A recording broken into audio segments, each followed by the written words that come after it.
Pixie Williams, wahine Māori tuatahi hei kai waiata whetū.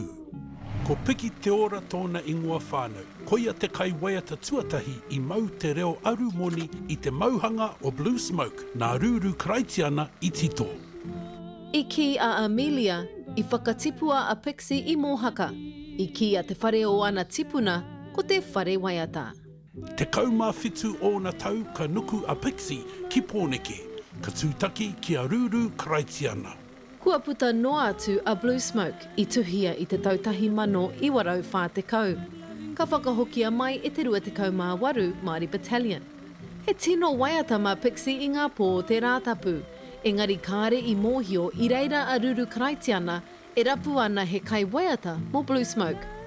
Ka tono a ia ki te kapo reihana reo irirangi kia whakamaua a Blue Smoke ki te rekoata ki tō rātou whare hau hopu reo. Te tuatahi I whakamaua te katoa ki Aotearoa. Ka tono a Pixie kia hara mai ki te rekoata I te waiata, engari ki hai ia e whakae. Nā wai rā ka whakae. Ka whakamaua a Blue Smoke I te tautahi mano I warau whātekau mā iwa, te mea tuatahi ki rō whare hopu reo I Aotearoa.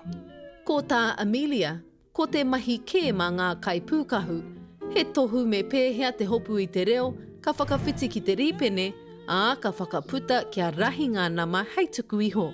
Nā te koi o te whakaaro kiwi, ka puta ai te waiata.